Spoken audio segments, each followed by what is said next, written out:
That's the way we pray every morning for a different group.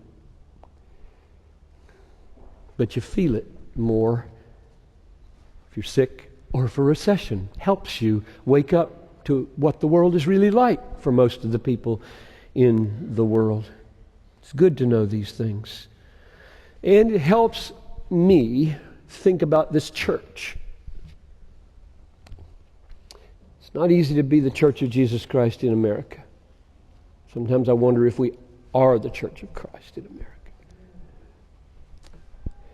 It helps me dream of cultivating a radical culture at Bethlehem in which hundreds of people dream of ways of spending their lives creatively, long-term, for the relief of suffering. That's what hundreds and hundreds and hundreds of people to think that way about growing up and getting old and dying.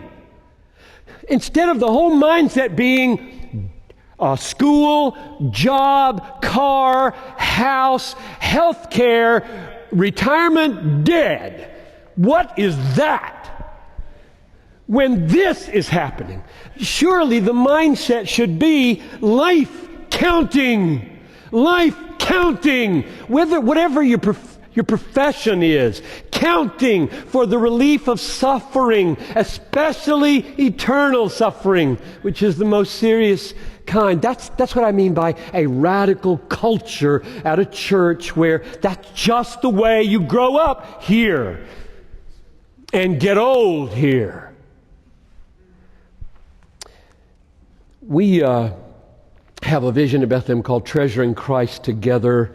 It's our fumbling effort to try to figure out how to do church in the Twin Cities where there are a lot of lost people, and it has these three parts: multiplying campuses instead of enlarging this downtown thing, and church planting, and the global diaconate, which is an effort to constantly keep before us the poorest of the poor, so that over the last, since 2005, last 4 years, we have given $7 million to Treasuring Christ Together, to multiply campuses, plant churches, and global diaconate. 10% goes to church planting, 10% goes to the global diaconate, which means, and this gives me great encouragement, which means $700,000 over and above the $9.2 million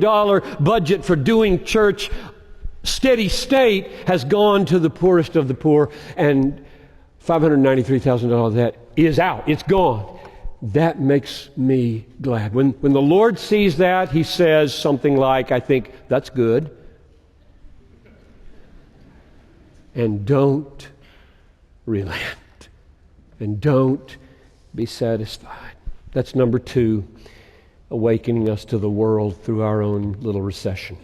Number 3, He intends to relocate the roots of our joy in His grace, not our goods, in His mercy, not our money, in His worth, not our wealth. God sends recessions to yank up the roots of our joy from the pleasures of the world and plant them in the glory of His grace. Now, there's one text in the New Testament that is the clearest recession text in the Bible.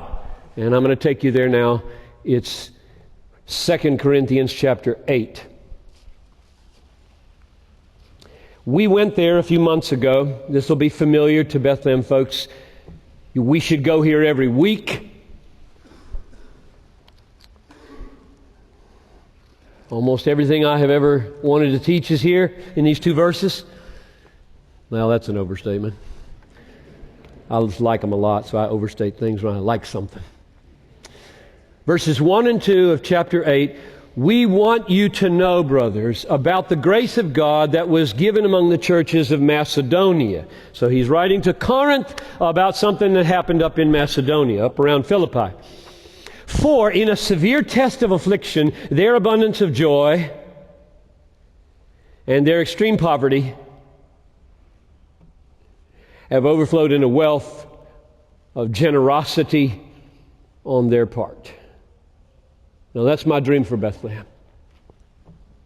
I don't think we'll ever reach the poverty part, but wouldn't hurt, perhaps. Verse 2 says, these folks have a wealth of generosity. That's what I want for us. I mean every kind of generosity. I mean, after this service, somebody wants to talk to you, you're generous with your time.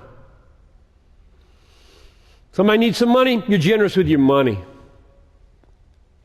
Every kind. In other words, we're just the kind of people who are there. We're just ready to be spent for others. That's what I mean by generous. I want that for our people. So my question here is, where did that come from? Where did that come from in this text? And it's so clear. Sometimes I'm embarrassed to preach on this text to insult your intelligence. But prepare to be insulted. Did it come, you can help me, you can just tell me what the answers are to these questions. Did it come from their prosperity? What's the answer? No, because they don't have any.